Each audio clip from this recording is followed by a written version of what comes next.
good evening to everyone. I welcome you all for the second session of Indian Council of Philosophical Research ICPR sponsored 3-day virtual webinar on Philosophy of Man, Environment and Sustainability, jointly organized by the Department of Biotechnology and Swami Vivekananda Study Circle, Kongunadu Arts and Science College. Welcoming people is the most heartful asset of any great ceremony. I cordially welcome Dr. R. Shivaprakash Sir, Associate Dean and Head, UG Department of Biotechnology, to deliver the welcome address. Sir, please. A warm good afternoon to all of our participants who has joined us here for the second part of the ICPR sponsored webinar series. Thanks to each and every one of you for being here with us today. I am very pleased to be able to welcome all of you who are familiar as well as who are here who are new to the topic and would like to enlighten themselves with this presentation. At the outset, I would like to thank our Secretary and Director, Dr. Vasuki ma'am, respected Principal Sir, Dr. Lakshmanasamy, for giving me this opportunity to welcome you all on this occasion. On behalf of the management, organizers of this event, students and staff members, I would like to welcome our speaker, Dr. Shobha Reddy, for taking her precious time out of her busy schedule to enlighten us with a talk on ecocentric philosophy for sustainable development, which I'm pretty sure will help us in many ways to sustain ourselves and also to make fast strides in our development. I also would like to extend my warm welcome to all the staff, students, and colleagues who have joined us here to get educated on sustainable development. Well, with these few words, I don't want to take much of your time since I need to leave some time for Dr. Shobha Reddy to fill you in with her talk. Today, I'm sure that it will be fun and full of learning. So a very warm welcome to each and every one of you. Welcome, ma'am, and welcome everyone.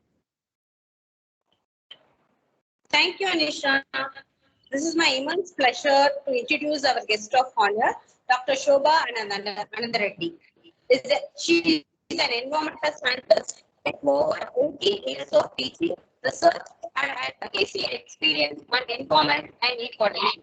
She is actively involved in participatory governance and community engagement. She is strong prominent for citizen involvement and participatory governance in plastic, social, and environmental transformation. She has initiated and participated in several voluntary activities in the areas of renewable energy and lake. In addition, she is actively involved in various sustainable developmental activities.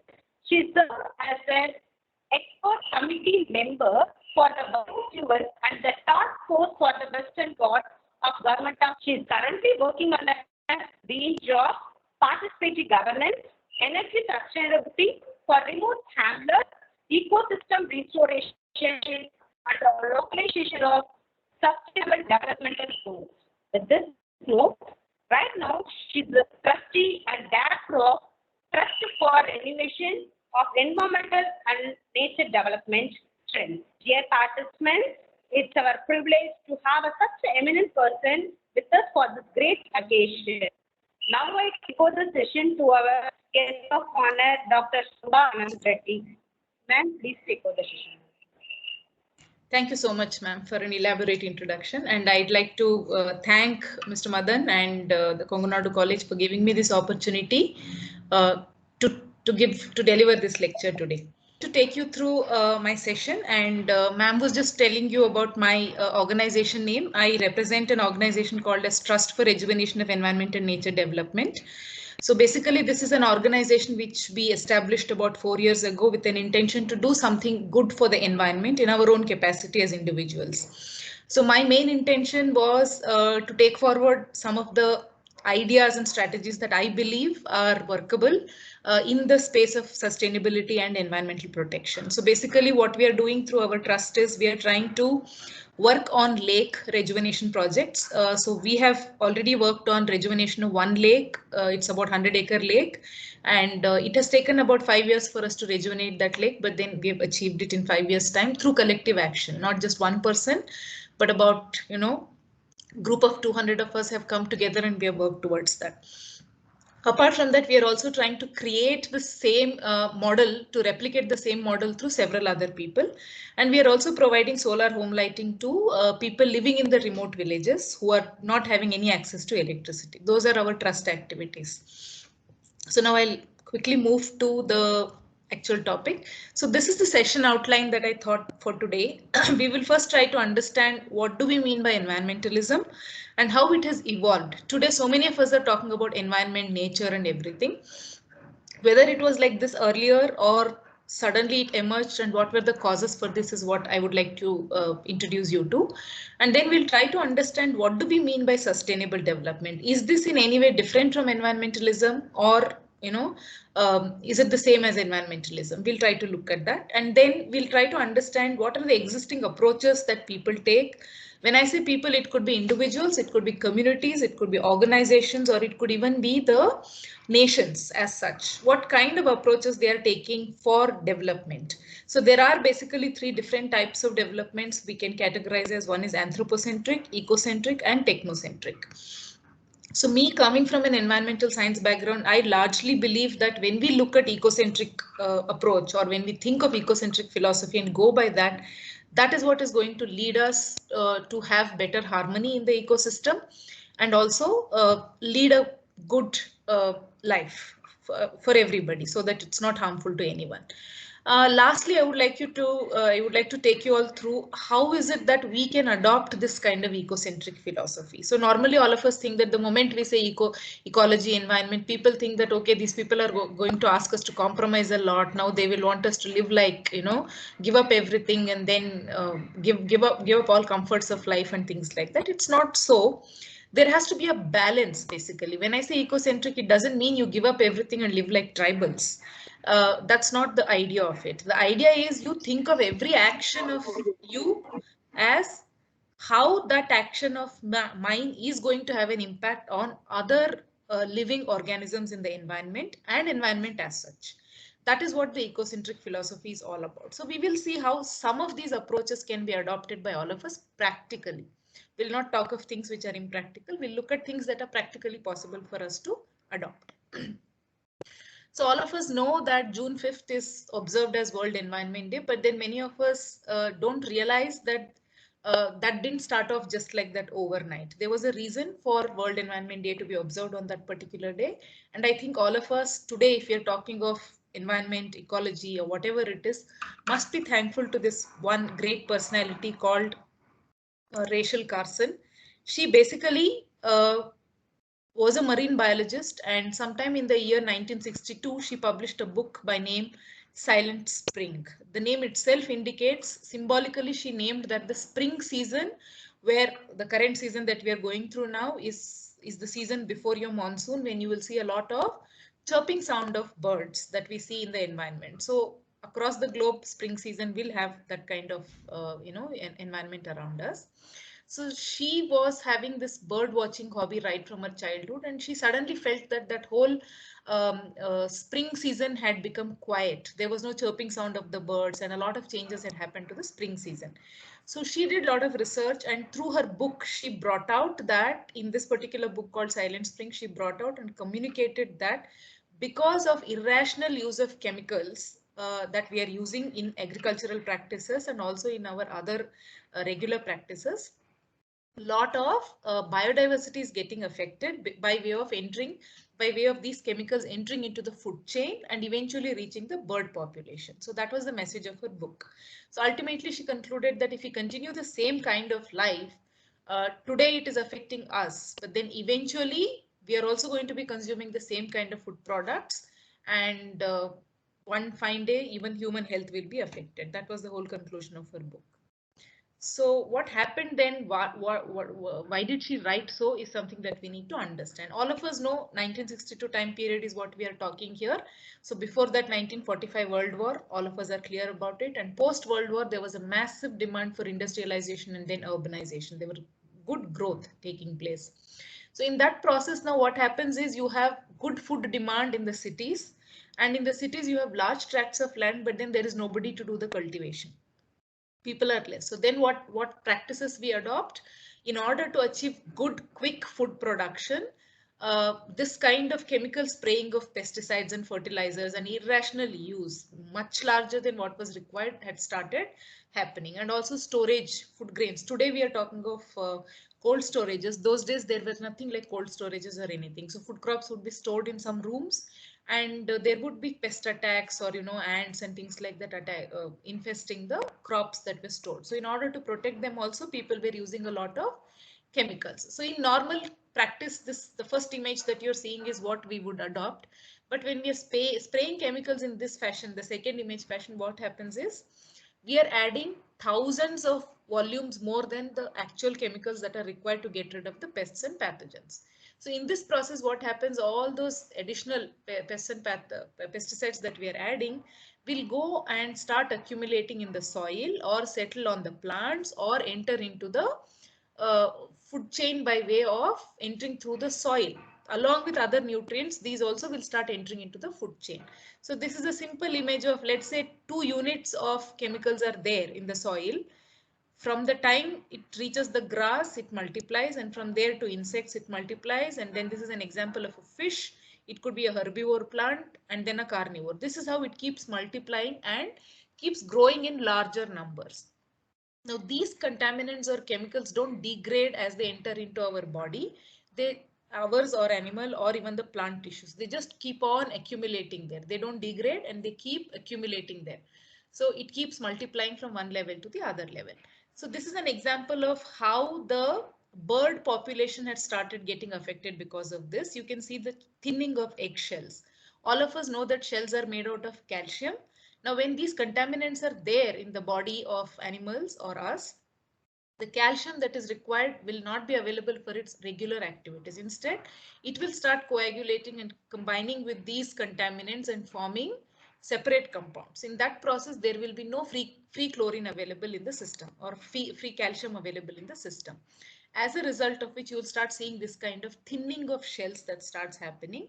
Eventually, this kind of thinning will not allow for the birds to hatch out. They will not be able to get the sufficient warmth or heat that they require, and they will not be able to hatch out. As a result of which, Rachel Carson observed that in her environment, like what she had seen in her childhood, by the time it was 1962, there were not many birds seen because of this kind of contaminated soils and irrational use of chemicals and pesticides that had led to it. So eventually what happened, once she wrote the book, it became a massive thing for everybody started reading and people started questioning. I mean, are these practices good and things like that? At the same time, eventually, a few years later, today we are seeing lakes and water bodies polluted and then catching fire in our country. But then as early as 1969 itself in the US, uh, in a city called as Ohio, a river called as Cuyahoga River had caught fire like this. Lot of fish dying there like this, all again because of chemicals being, or the industrial effluents and the domestic effluents or the wastewater entering into the water bodies, ultimately resulting in methane formation and then catching fire, or because of reduced biological oxygen demand, fish also started dying like this. So these two events compelled the United Nations president at that point of time to come up with an act for environment protection, which was called as National Environmental Policy Act in the year 1970. And then eventually several other events started happening, like the first World Earth Day, where prominence was given to environment. And then officially Environment Protection Agency was formulated, whose responsibility was to come up with guidelines, rules and policies for protecting the environment and regulating a lot of activities. Ultimately, all of it concluded in one event, which was called as United Nations Conference on Human, Environment and Development at Stockholm in Sweden in the year 1972. So this particular conference was held from June 5th to 16th, a 10-day period, And in this conference, heads of most of the nations participated, and they all took a pledge to go back to their countries and do some policy related activities and also start separate departments for environment and start focusing on improving the environment in their countries. So this also led to the formation of something called as United Nations Environment Program. And so that's why, in order to commemorate this particular day of the conference from 1973 onwards, every year June 5th is observed as World Environment Day.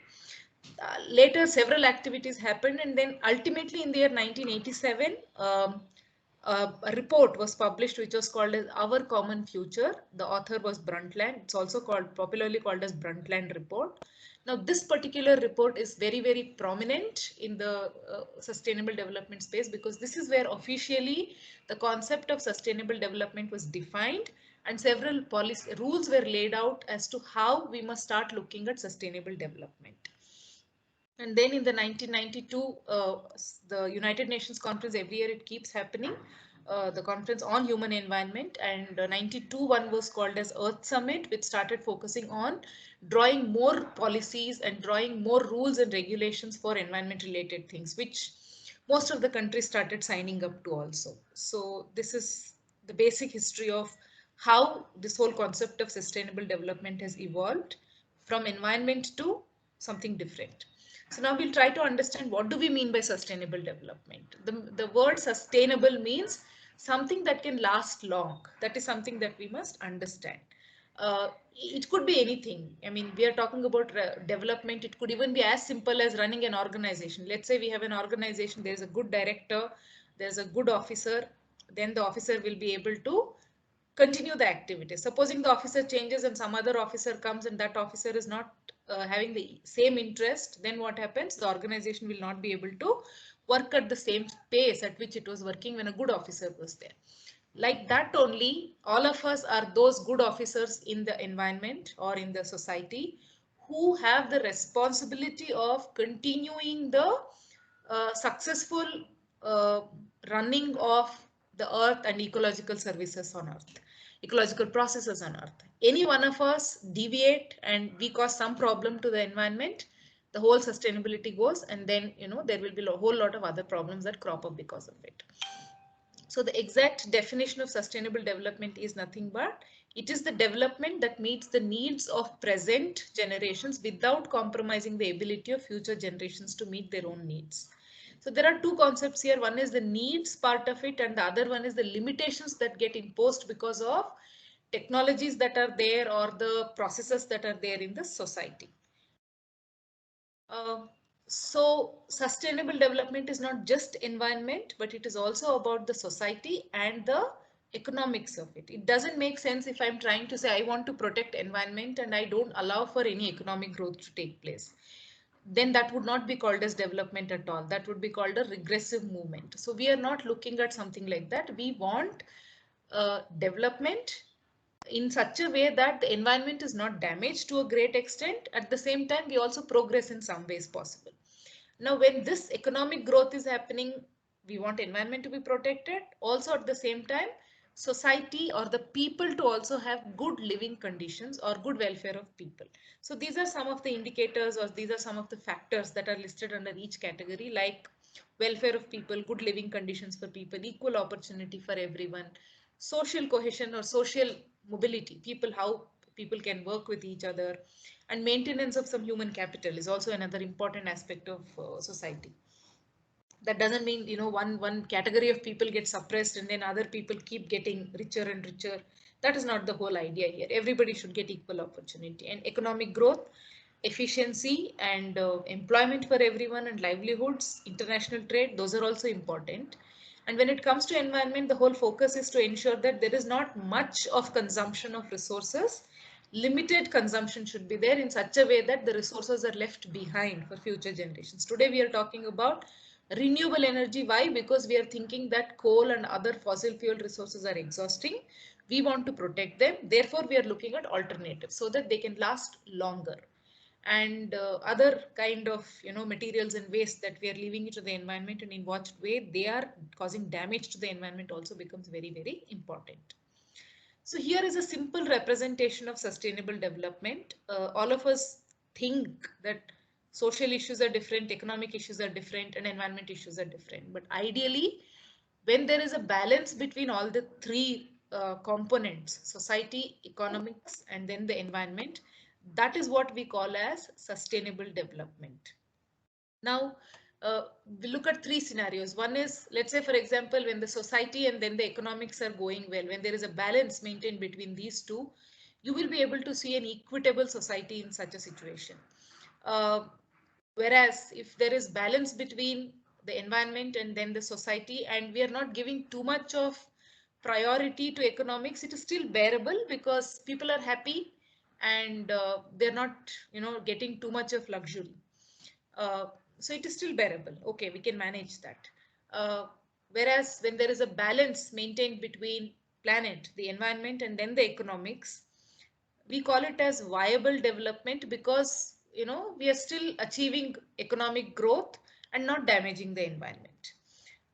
So either we have to maintain balance between two and then achieve bearable, equitable, or viable kind of development. The best case scenario would be to achieve a sustainable development where we are trying to look at a balance between all three components of it. That is the most essential message here. So what is the current approach that we are all adopting for development? It is essentially anthropocentric. When we say anthropocentric, anthro is humans. So we are trying to look at environment as something that provides value to humans, and we see that anything and everything in the environment is meant for for us to extract, exploit, and then consume. Therefore, we see environment as something valuable, and then we will keep extracting, keep consuming those resources for our benefit, and we will protect only when it is going to benefit us in some way or the other. Otherwise, we are not going to protect it. That is our approach currently. Now, what has happened because of this approach? I mean, this kind of approach is essentially leading to a lot of destruction of biodiversity. I've listed a lot of problems that are happening because of this all around. I will not get into the details of everything, but I want you to understand that if you look at our own country, green cover, eventually what we have done is, because we think environment is meant for us, our population is also growing in a large number across the globe. Everywhere there is destruction of forests for occupying the land, because there is pressure for land and all of us want to occupy as much land as possible. Where is the land? We start going and destroying the forests. We also destroy the forest for the sake of drawing timber and other resources from the forest. Eventually, the country which had good forest cover has today reduced to just about 17% or so, and it is causing a major damage to our lives. We are talking of, I mean, I've presented stats of only India here, but it's the same across the globe. Now, we saw recently the whole pandemic situation last year, what we saw. It is attributed that a lot of these diseases that we are seeing, which we call as zoonotic diseases or zoonoses, are nothing but the diseases which get transmitted from animals to human beings, are happening essentially because we are destroying the ecosystem and the habitats of the wild animals. And eventually, because there is no ecosystem for them, there is more interaction between these animals and us. And therefore, now we are seeing a lot of spread of these kind of infectious diseases. And I think this is the first one was Spanish flu, which happened about a century ago. And then now we have seen this coronavirus, and all of us have been victims of its other impacts. One is, of course, the disease itself, the disease and the morbidity related to disease. But then because of this kind of spread of pandemic, we are seeing a lot of other social and economic implications of that and how they are harming our growth as a nation also we have seen. So these are some more diseases that have occurred in the past. I will not get into the details of all this. So basically, if you look at the United Nations Environment Program's Executive Director, Inger Anderson, made a statement within a month after COVID, where she stated that the planet has delivered its strongest warning to date that humanity must change. We are looking at, let us look at pre-COVID time and then during COVID time and post-COVID time now. We are looking at, I can't say we are in post-COVID time, but then at least post-lockdowns time if we look at it. I mean, what were we doing before COVID struck us? All of us were greedy. We were all not bothered about the way we are consuming things and the way we were polluting, and everything was terrible.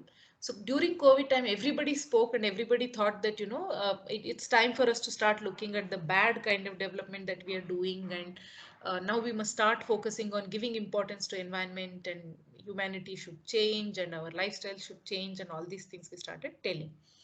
Uh, so these are some examples I've shown of, this is a normal year for India Gate, whereas during COVID time, because there were no vehicular movement, no industries working, this is how clear the air and environment was. This is a lake in Bombay, which would not see a single bird during any year. But then last year, COVID time, when there was lockdown, we saw a lot of flamingos flocking this area. Flamingos are again migratory birds. So you saw a lot of them. Why? Again, because there was no human interruption there. There were no vehicular movement. There was no noise. Environment was good for these birds to come and start being there. This is an example of a river or a valley, tributary in Bangalore, which is called as Vrishbhavati. This is how it would flow with a lot of froth every time. After lockdown, in the month of April, when the pictures were taken, the water was flowing nicely, so clean and clear. So what is it that we are seeing here? That 1 month of lockdown period where the economic activities had stalled, had stopped. There were no industries, and most of the economic activities had come to a standstill, led to the environment to regenerate. But at the same time, as soon as the lockdown was lifted, it did not take even 3 months time for the whole thing to go back to normal. Why? Because again, we went back to our own approach of, we want to look at our comfort, our, lifestyles and things like that.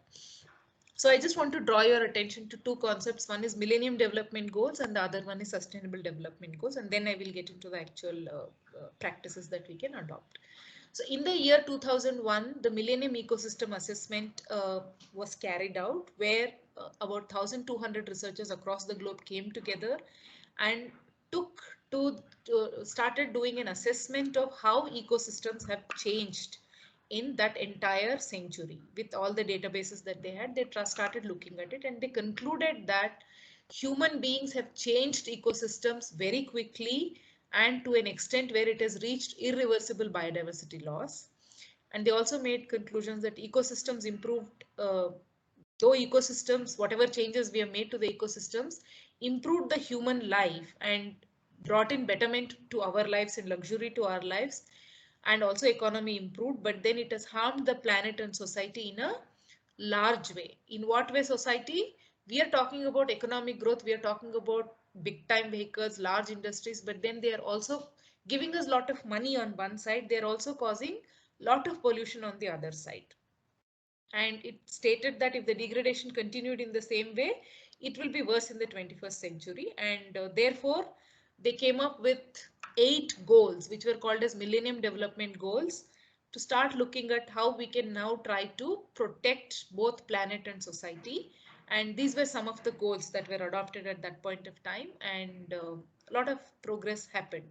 From the year 2000 to 2015, these goals were adopted. Then in the year 2015, it was realized that Millennium Development Goals and that approach did not help. Therefore, now the United Nations has accepted or has come up with these 17 goals, which are called as Sustainable Development Goals.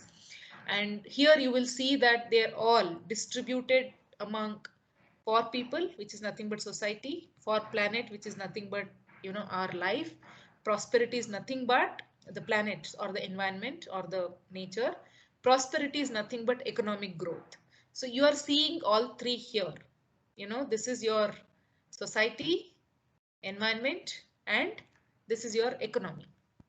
So a balance between these three, if it has to come, then how one has to work was also worked out, and targets have been set for each one of them, and then all countries are trying to focus on these goals.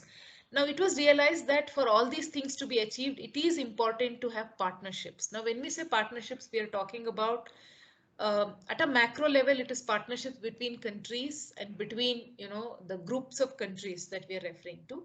While at the grassroots levels, partnerships can be between two individuals who can come together and work towards some nice initiative or a nice project. and or it could be partnership between, you know, a class, one classroom, and then the teachers, or, you know, the students and the faculty, or one college and another college. It could be, or it could be the institutions working with another institutions, like a college working with another NGO and trying to collaborate and work, or, you know, coordination between multiple, or the partnership between multiple organizations, the NGOs and then educational institutions, or any of those kind of things. It is realized that it is very, very important to foster and encourage this kind of partnerships to achieve all these goals, and that is what we are, you know, trying to go forward. Now you've got an idea of what do we mean by sustainable development and how we have to look at it. Now let us look at the ecocentric philosophy, or the ecocentrism. This is a Greek term. Eco refers to house, and what are you trying to keep your central focus as is what refers to here. It is basically a I can say socio-political concept or a philosophy which denotes that nature is at the center of everything. Whatever priority we make, it is nature is the center. Whereas in case of anthropocentric, we keep human beings as the center and we try to work at it. But here we are valuing the environment or nature as the main thing, and then everything else comes separately. So it's a small depiction here.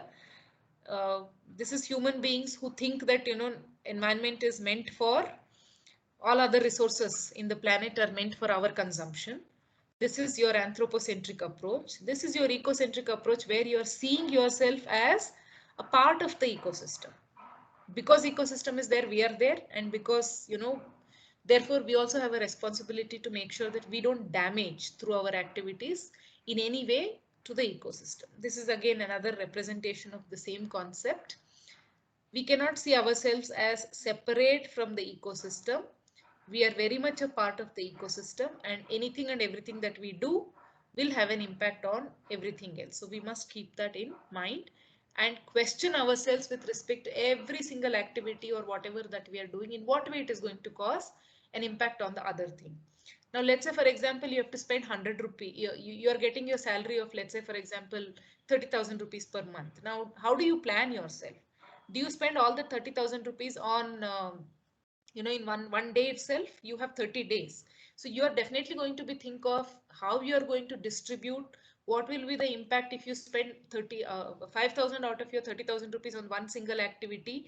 Then all your other activities will get affected. So you are going to be cautious of every bit that you spend from your salary. Likewise, we must be cautious of every single activity that we do, and in what way that is going to affect everybody else around us also is something that we must think. Now, when I say everybody else, it's not the fellow human beings. We are referring to everybody, all other living beings around us, including the environment. So the basic philosophy of ecocentrism is, it is not thinking about ourselves alone. It is a larger ethics concept or morality, where we extend some respect and care to all other life on earth. It could be terrestrial, or it could be aquatic, or it could be including fellow human beings also, whatever it is. So basically, it's an ethical dilemma that we face, whether I want to give priority to ecosystem or to me. That's the dilemma all of us will always have, and that is where, you know, there are certain trade-offs. If I want to prioritize environment, then I have to compromise on my comfort or the resource use that I am taking. If I want to, you know, give priority to resource use and then my own comfort, then I have to compromise on environment. So, you know, either ways it is not good. So it is always good to make sure that we try and look at the trade-offs and look at the minimal damage that can be caused and avoid the major damage, and maintain a balance between both environment and our resource consumption. So I'm reminded of referring to this statement which our father of the nation made: earth provides enough to satisfy every man's need, but not every man's greed. I think this is where the whole concept or this whole question of ecocentrism comes, or I think like this statement says, we can still live with very, very minimalistic life. And I think COVID taught us that very much. We stayed indoors for more than 2 or 3 months, and we were able to live with minimum resources. We did not go out and buy clothes. We did not buy new mobile, anything and everything that was launched in the market. We did not go and consume more than what we needed at that point of time. So this question of what is my need and what is my wants, whether I want to satisfy my needs or I want to look at wants, is the big question mark all of us must ask before we buy anything or before we do any activity for that matter.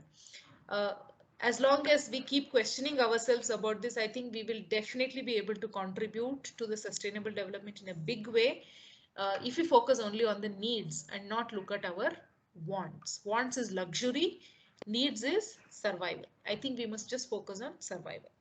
So this is Maslow's hierarchy of survival. According to this, there are some basic needs that we need. There are psychological needs for us and self-fulfillment needs. Unfortunately, out of our greed and because we want to have luxurious life, we are adding many more things to it and bringing in lot of materialistic things into this, and then therefore causing a major damage to the environment. A simple example, one mobile that I have today, I must have spent whatever amount of money on that, but we don't realize how much of resources have gone behind making that one mobile or one handset. New handset gets released into the market. What is our demand? We want to put a demand to our parents that I want the new one. And what is going to happen to the old one? We don't think. Many of us, yes, of course, because we are Indians and we have that culture of, not overspending or whatever it is. So some of us may think of giving it to somebody else or resell or recycle or whatever it is. But that concept has to come to everything else also. All other resources also, we must start thinking about that. Now there's another concept I want to introduce you to, which is called as Human Development Index. Now this is an image which I've taken from the internet, which shows which are the best countries to live in. When I say Human Development Index, it's basically talking about good health, good education, good resources. When we say resources, we are talking about food, water, and these kind of basic living resources that one would need, and good environment, good services in the government. These are some of those countries which have very good Human Development Index. Now let us look at, as on 2020, this is the the Human Development Index of different countries, and definitely we are not doing very great in this particular sense. Now why I refer to Human Development Index is it has, if at all human beings want to live happily, then there is something called as resource extraction that is going on. We must also understand another concept called as ecological footprint. Ecological footprint is nothing but every activity that I am doing, how much of environmental resources I am consuming is the ecological footprint. It's what it refers to. Now there's one concept called as Earth Overshoot Day. I'm not sure how many of you have come across this concept of Earth Overshoot Day. Basically, this is nothing but a day which is calculated based on a certain formula. I will come to that formula by an organization called as Global Footprint Network. This is basically a consortium of experts who draw data from different resources and they find out which is the Earth Overshoot Day in the year. Now, this is nothing but a day which marks the date when humanity's demand for ecological resources and services in a given year exceeds what Earth can regenerate in that year. So 365 days are there.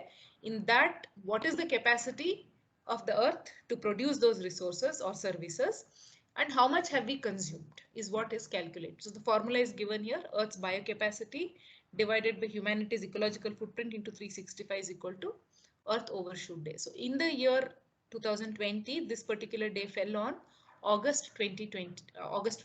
Means that day there was a balance. Meaning the rest of the days we have overshoot, we have destroyed, we have consumed more than what was actually needed. This is the calculation started from the year 1970. So you can see that in 1970, that day came sometime in December end, and gradually it started coming earlier.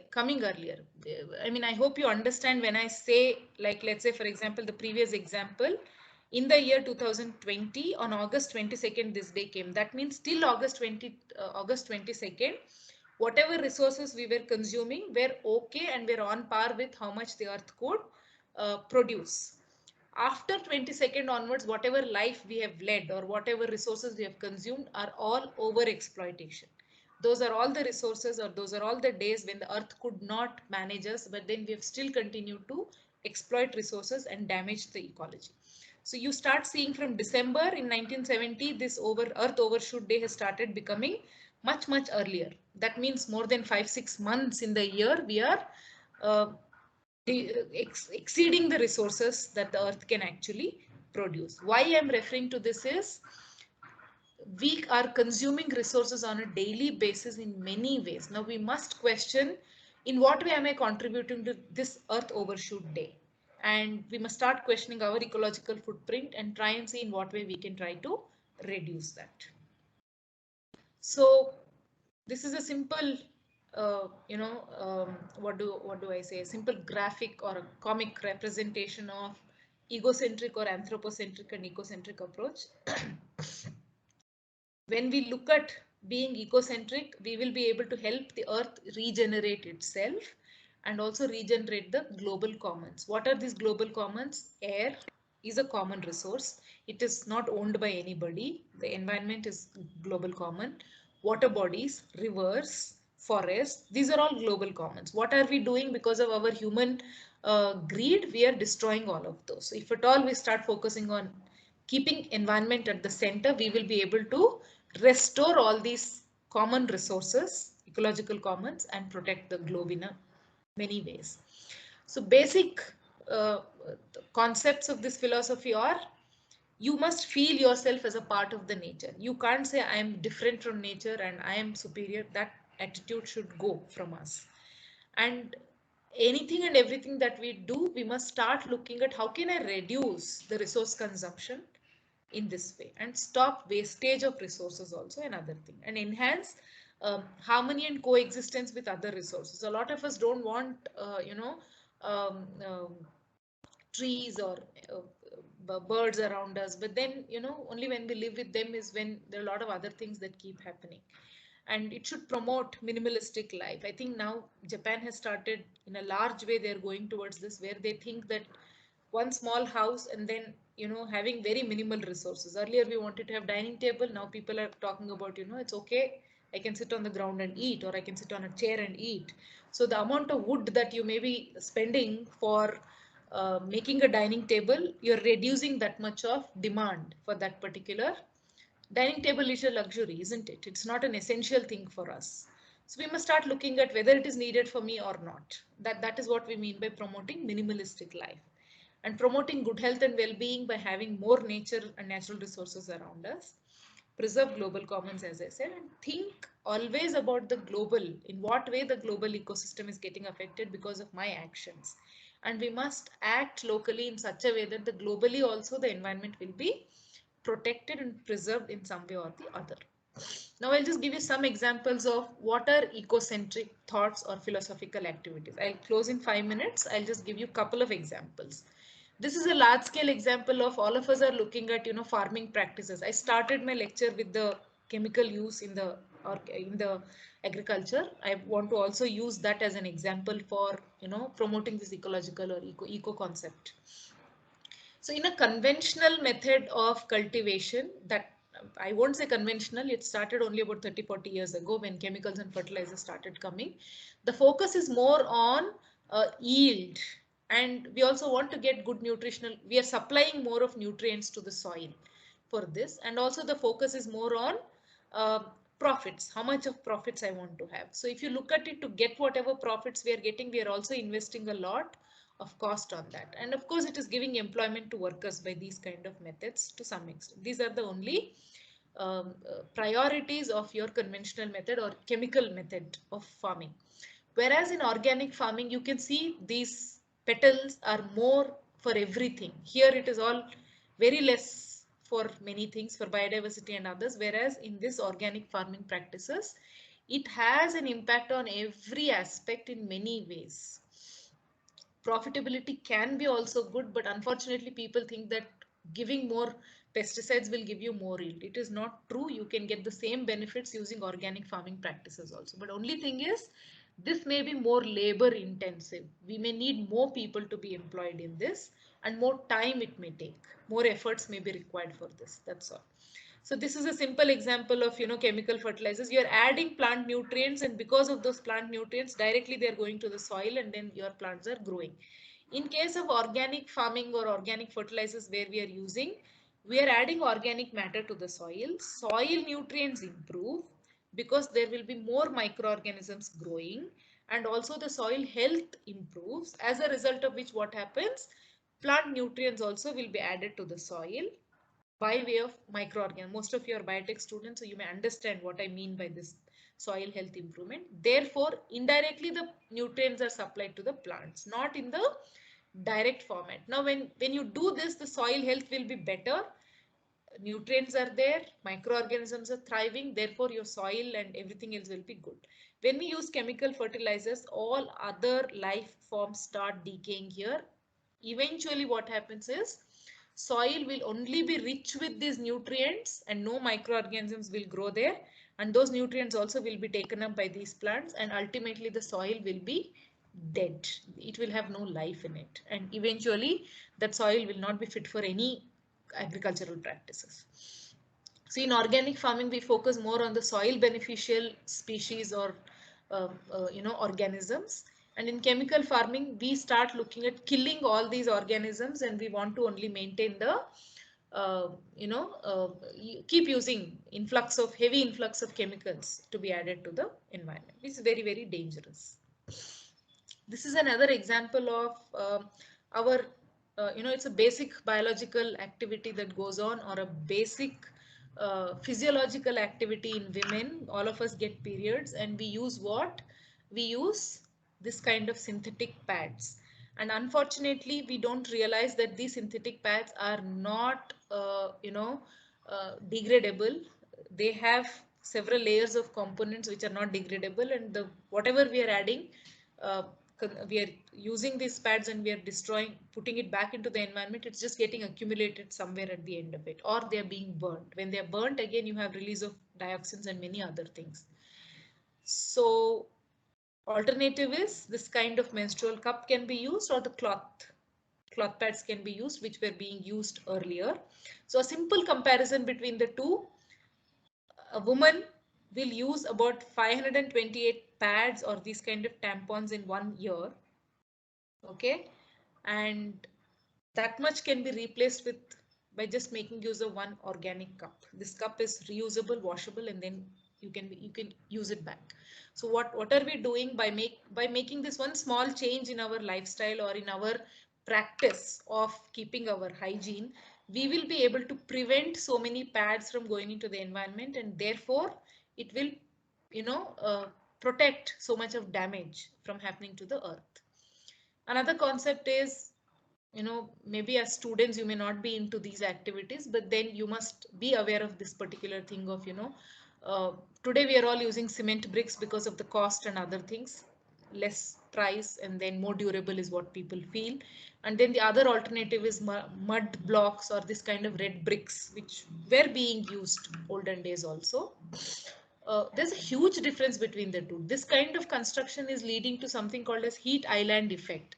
Heat island effect is nothing but wherever you have this concentrated structures like this being seen, you have high temperatures in the environment. A simple example I will give you of Bangalore city. Bangalore city never had temperatures going beyond 19 degrees in the year 1920 and 1930. In that decade, if you look at the average temperature of Bangalore, it has never crossed 20-21 degrees. But today, if I look at the average temperature on a single of Bangalore, it is always above 35 degrees. And there are days when we have had temperatures touching 44 degrees also in Bangalore.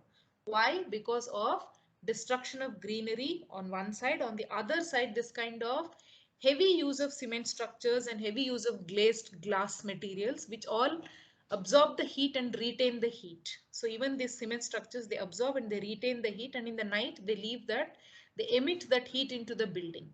Whereas these blocks, mud blocks, they reflect and they are also capable of keeping the buildings cooler to a great extent. And other option is, since we don't have any other option, we are going for these kind of cement structures. At least we can think of going for this kind of greening of the buildings to the extent possible is one practice that we can adopt.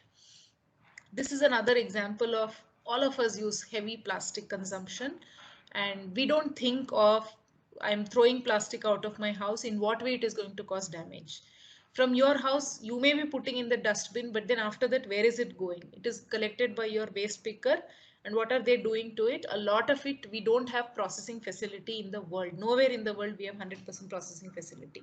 So a lot of this plastic waste that we are throwing out is going and resulting in it going and sitting in some landfill, or it will be lying in some open space. And at the end of it, when it rains, it will all start getting carried through your rainwater and starts flowing into the rivers and seas. This is the first image, is an image of the amount of garbage accumulated in a river or an ocean. At the bottom, through the water, this picture is taken. You can just see how much it is accumulated. You might have seen a lot of WhatsApp forwards around this. Now, I'm not here to tell you the problem. I'm here to give you options as to how we can try and change this thing from happening. Now, all of us make use of groceries we buy. It will all have some plastic in it. Chocolates we eat, there is some plastic wrapper being used in it. 100% coming out of those practices is difficult, but let us see in what way we can see ourselves as ecocentric here. Now, if I want to see myself as ecocentric, what do I want to do? I want to think of, okay, I'm going to consume this chocolate. This wrapper is there. I'm going to throw this wrapper. You imagine visually where is that wrapper going to end up. You see it resulting in the ocean like this, sitting in the ocean. Who is getting affected by that? The organisms that live in the sea are getting affected. So we have seen images of, tortoises, fish getting trapped in these plastic covers and all those things. It is not enough for me to sit at my house, see that image and feel bad and say, okay, oh, so sad, what is happening to it? Is that enough? That's not enough. You see and you make one small change in yourself as to how I can ensure that this thing does not happen because of me. So what do I do then? You can try and replace the consumption of such products at all. First of all, you try to reduce buying products which will not have so much of packaging materials in that. That is one way of doing it. Second way of doing it is government itself has banned single-use plastic, the straws and covers, all those things we can stop, and we are trying to adapt ourselves to making use of steel straws, or trying to consume cool drinks without the straw. That's another thing. Or start carrying your own cloth bag and things like that we are doing. Another option is, this is getting promoted largely these days, something called as eco bricks. All of us will have something or the other like this, the bottles, and start putting all your plastic waste into that and keep compacting it. And at the end of it, what it becomes is, it will start becoming into bricks like this. These are being used in many places for construction of small units like this. This is basically one open space. What have they done? They've just tried to make it's like in Kannada we call it as katte, where people can just sit and chit chat kind of a place. So these things could be made in parks or in educational institutions. We all need platforms to sit right after class or whatever it is. So in such places, these kind of structures these kind of bottles, eco bricks, can be made use of. This is another structure being made. This is a house itself being made by making use of these kind of eco bricks. So what they do is, you keep layering, as you see here, keep arranging a layer of this, and also we need cement to be used in the process. But instead of bricks, these bottles start becoming your bricks. And what have you filled into those bottles? You have filled your daily plastic into that. So much of waste is being prevented from going into your water bodies and causing damage to the environment there. This is one simple practice that all of us can adopt. Now you may question, where can I take this? So as an educational institution, you could think of asking everybody in the college to start making these kind of eco bricks, ask them to bring and give it to you, and you construct something like this. This is one simple example. It could even be a nice shelter, bus shelter kind of a thing, or whatever can also be made using this. Now all that I want to say is, you will never plow a field by turning it over in your mind. It's an Irish proverb which says, you can't achieve anything if you just sit back and keep thinking that, okay, that is bad, this has to be done, government has to do. No, we have to also start doing something ourselves. Now, these are some examples of, you know, how we can start becoming more responsible. One is be aware yourself first. You're attending this session, or you might have attended several other sessions. All the sessions are giving you some inputs. Use those inputs and develop your knowledge further on that. And then because of this awareness that you have developed, you will be able to get good attitude. Change your attitude of thinking, okay, my activities can have harmful effects on others or on the environment. So how can I change it? You start questioning yourself. And for that, you may need certain skills.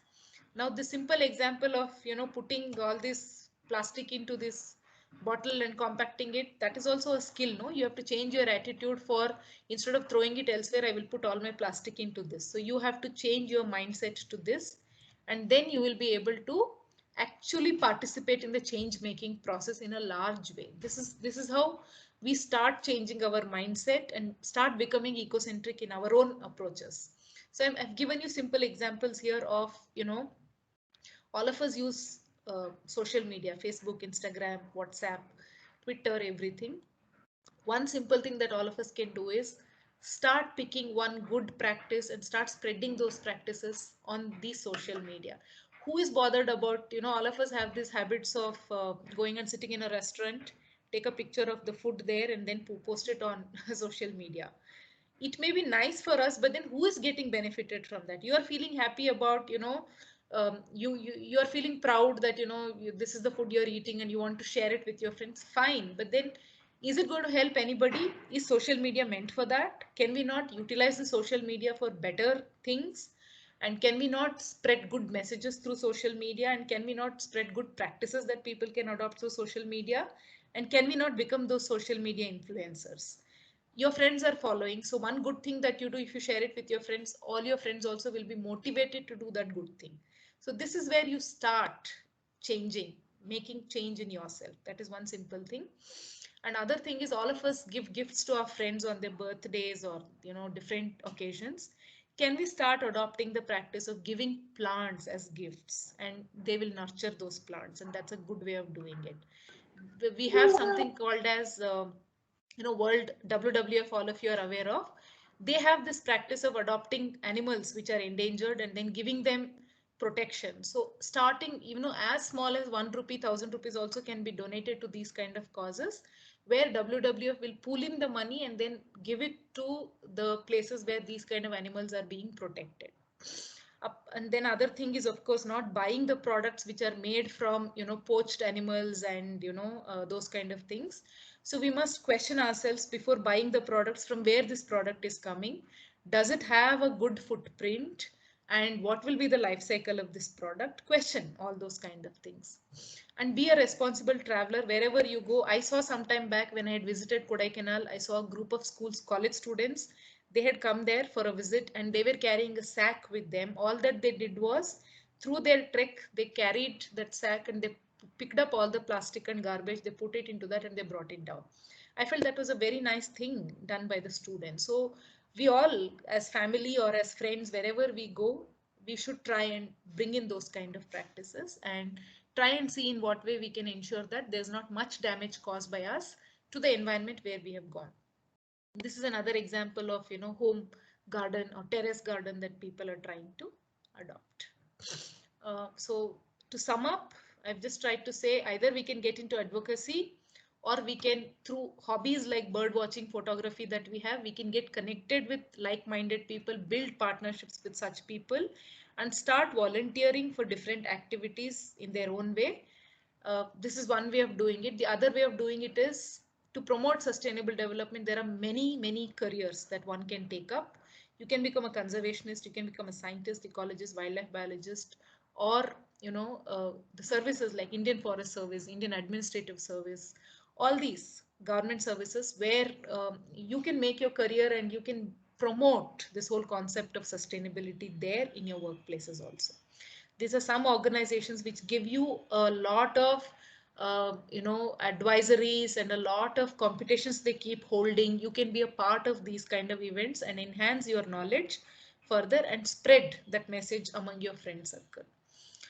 Lastly, before I close with these two statements, I just want to give you one example of a biotechnology student whom I met just 2 days ago. This is a student of biotechnology from Delhi University, and she was doing her research in Indian Institute of Science, IISc here in Bangalore. She had this idea of, all of us know that for infants, milk is fed using the bottles, plastic bottles. All of us must have seen the nipple and then the bottle. Nipple is made of silicone that is still not so harmful as against the bottle that is used. We put milk in that bottle. Most of the time it's warm or hot milk. And also that has to be sterilized, for which purpose we add a lot of hot water to that. So according to a research that she has done or she has studied, she found out that in one feed, every time we feed a child, there are 1 million microplastics that are released into that bottle, and those microplastics are actually getting into the body of that small child. So what she did, she didn't sit quiet about it. She tried to talk about it among her friends, and 2-3 of her friends said, okay, we will join you, let us look at the solution to it. And what did they do? They're trying to look at, in one feed, so much of microplastics are getting into the body of the child. Apart from that, every time you're throwing that plastic bottle is also going and adding to the environment and causing more damage.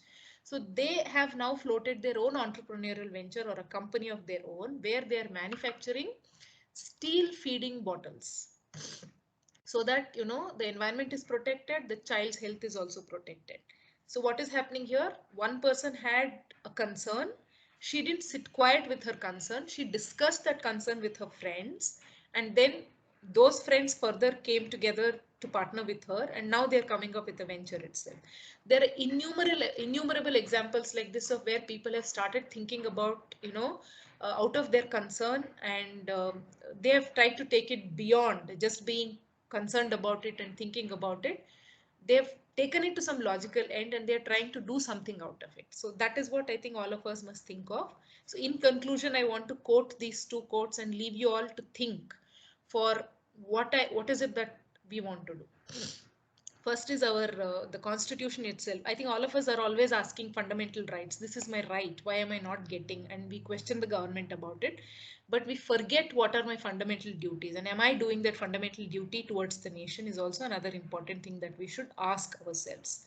So this article, called as Article 51 AG, which was introduced sometime in 1940s, to the fundamental duties. This is one statement that was added. It reads like this, quote, "It shall be the duty of every citizen of India to protect and improve the natural environment, including forests, lakes, rivers, and wildlife, and to have compassion for other living creatures." This is the whole ecocentric philosophy. If you remember the slide that I showed you, talks of the same thing, to have compassion for other living creatures. So this is nothing but your ecocentric philosophy that it is promoting. So the Constitution of India has given you this fundamental duty to have some responsibility towards the environment around you. Whether we are doing that, we have to ask ourselves.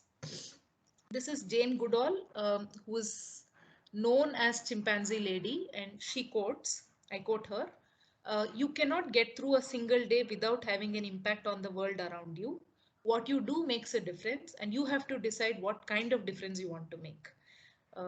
So this is, a very direct statement which is asking us, all of us have an impact on the world around us, and it's the choices that we make that will define what kind of impact I want to make. Whether I want to make a good impact, then I must make my lifestyle choice like that. Be it as simple as, like the EcoBrick example that I gave you, whether I want to just throw it into the environment, throw it into my dustbin, or make a EcoBrick out of it. Choice is ours. What kind of impact I want to make, we have to ask. That was simple example. Like that, there are innumerable examples, like, how you consume the water, how much of water you're consuming, how much of energy you're consuming on a daily basis, what impact it is having. All that has to be thought through, and we must be conscious enough in not causing damage to the ecosystem and environment around us, also the society around us, and be responsible citizens. I'd like to end my session here.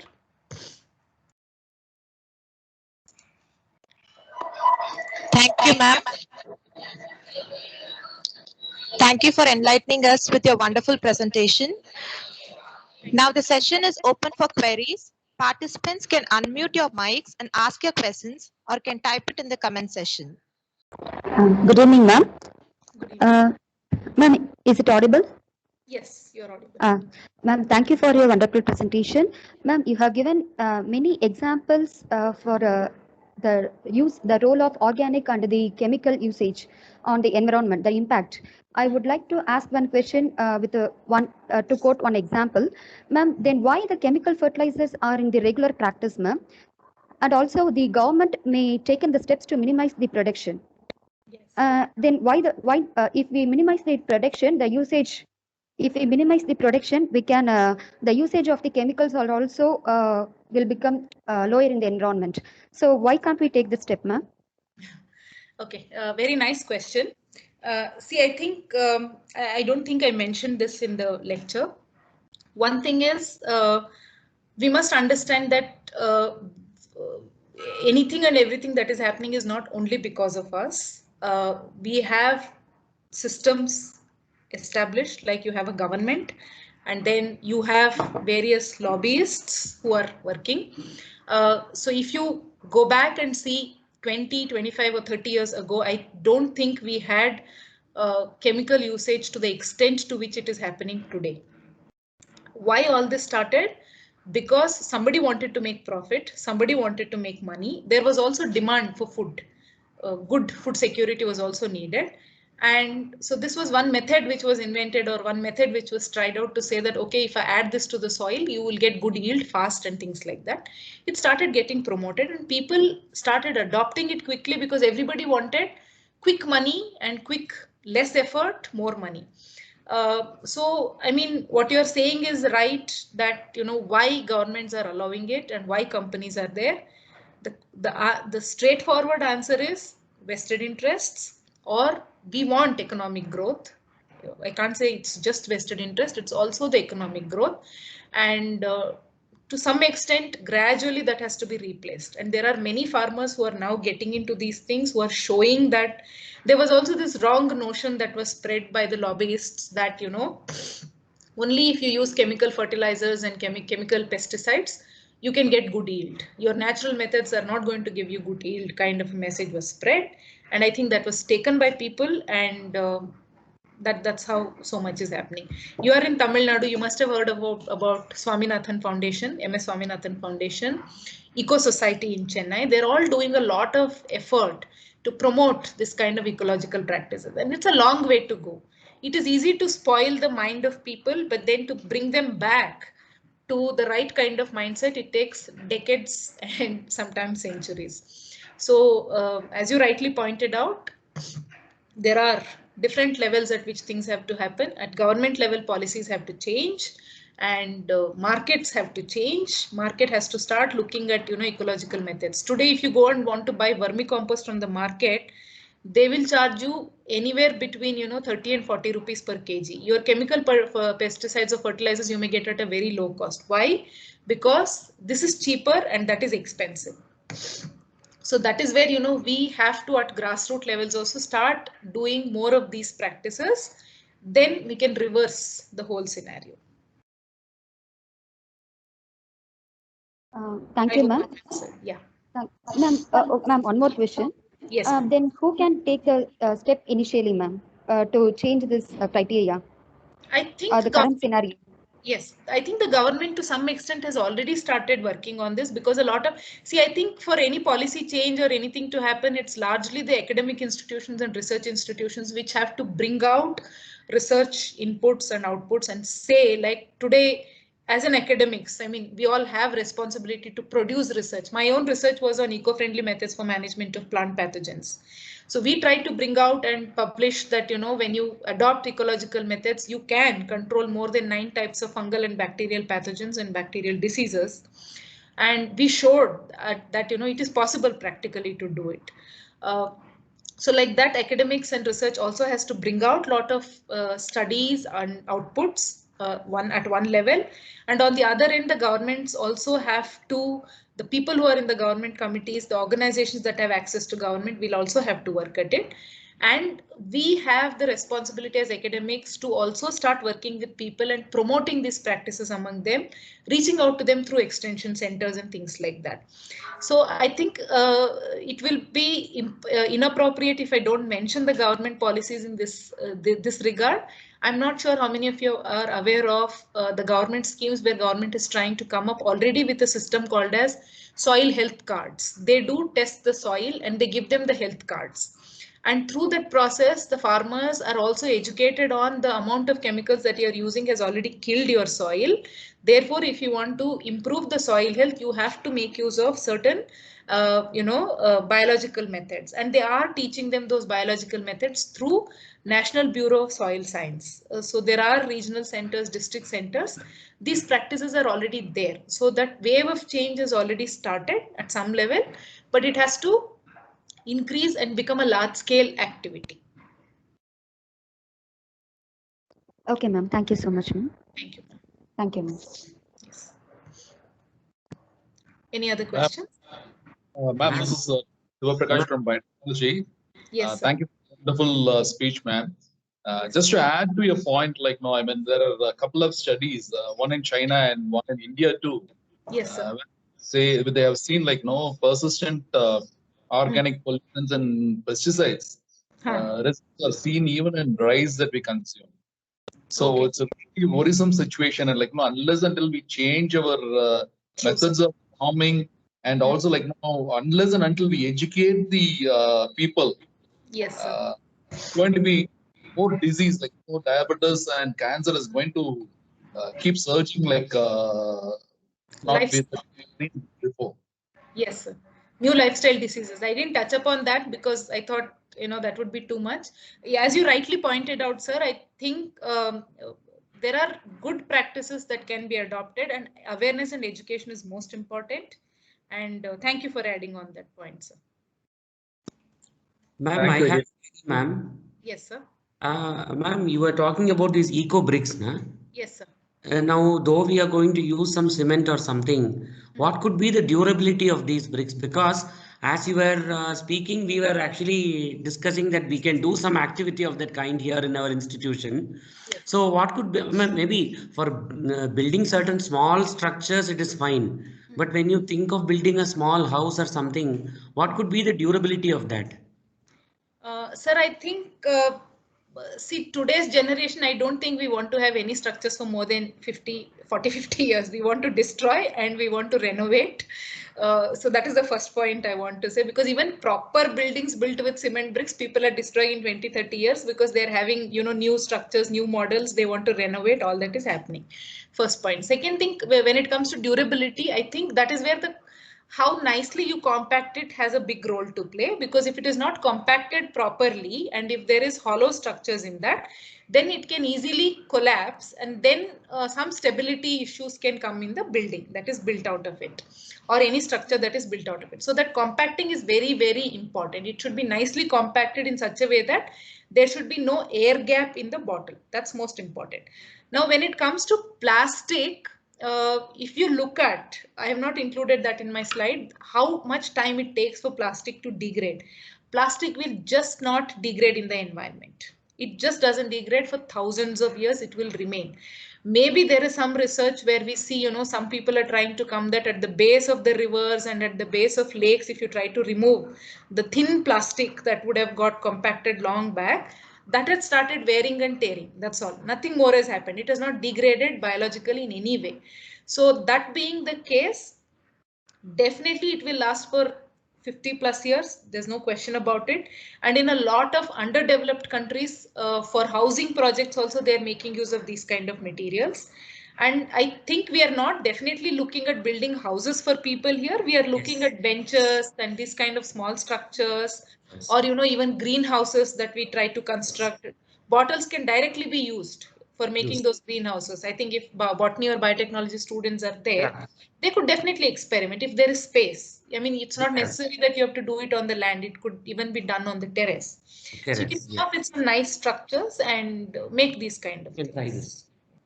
Yes, ma'am. We are actually planning to do some activity of this kind here. Very nice, sir. And you could give a call to the students to make these eco bricks and come. Yes, You yes, could ma'am. even give them, selfie with your eco brick kind of a Oh, yeah. campaign. Sure, we'll do And that. there will be a lot of competition and students will be happy to do that. It will be Yes. nice. Thank you, Yes, sir. I have Dr. Shobha. Yes, ma'am. Hello. Yes. Yeah, I should thank you for a very good talk. Thank When I went to Manipur recently, I saw one classroom Huh. made up of this plastic bottles, especially one that Sprint bottle, which Yes. has been used in together with red bricks. It's not Yeah. fully of plastic bottle, but it has been together used, and they are saying it's actually good for the world. So we can actually see from outside how these plastic bottles have been placed in between to construct the classroom. So I think this will answer to Dr. Madanka question that they can actually use for single story building. Yeah. Not very heavy double can be. So you can use this example for your next talk because Thank I have some things I can share you Sure. later. It will be great. Yeah. Thank you so much. Thank you, ma'am. Thanks for adding on. Yeah.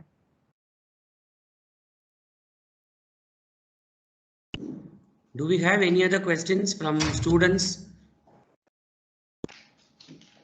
I'm Kripa here, sir. Am I audible? Yes. Yes. Yeah, yeah, please go ahead. Ma'am, good evening, ma'am. Lecture was very informative. Thank you. Actually, you were talking about some eco bricks, no, ma'am. I have actually recently I've started my work on microplastics. Okay. Ma'am, you have any alternate idea to isolate microplastics or to pool microplastics together from the environment, ma'am? Because I've come across lot of many studies like over in the seashore or wherever it is found. So, is there any alternative idea to pool together that microplastics or utilize microplastics? Actually, as far I know, plastics won't get destroyed. It will go yes, it will go smaller and again it will go smaller. Yeah, So very right. Huh. you have any idea to utilize or to pool together that microplastics and utilize it again? No, I think you're referring to the concentration of microplastics because see, we are talking about soil or the water resource or whatever it is. The microplastics might have got distributed. I mean, one thing is there is some research on the size of these microplastics. What could be the size? So one is by way of making use of those filtration techniques. I mean, I'm not really sure if we have that kind of micro filters, but I think that's the only way. There is nothing else that can be done. I mean, the other techniques of, your magnetics won't work here because it's not a metal kind of a thing. So I think filtration is the only thing. You need to look at those kind of nano filters or micro nano filters and try that. That may help.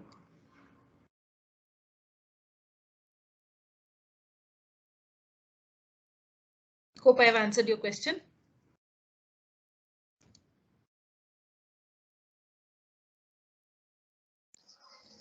Thank you, Yes, ma'am. ma'am. Yeah. Any other questions from the participant side?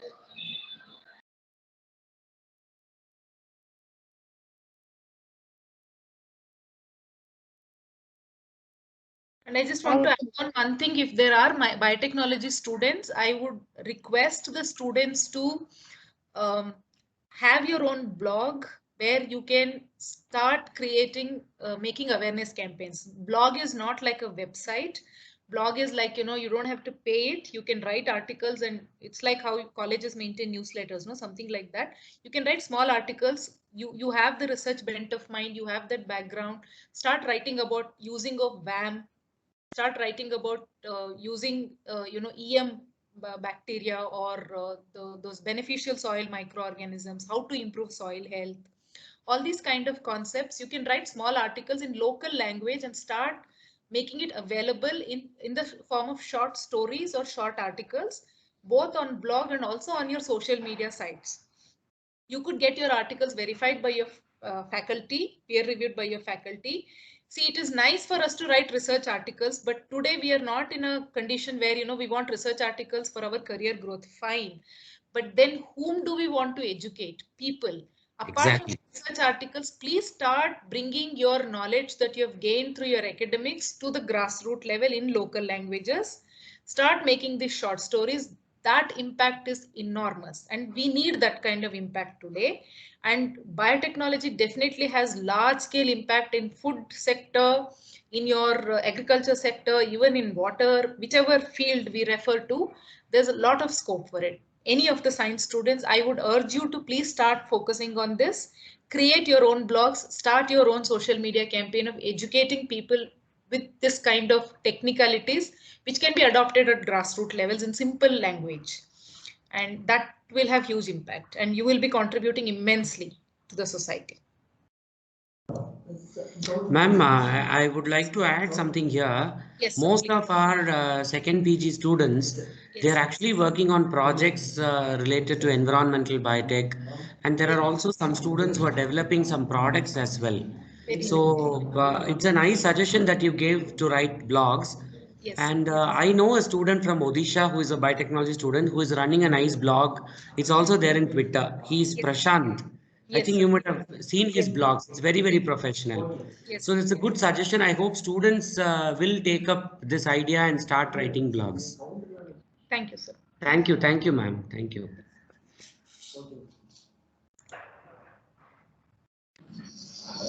Thank you, ma'am.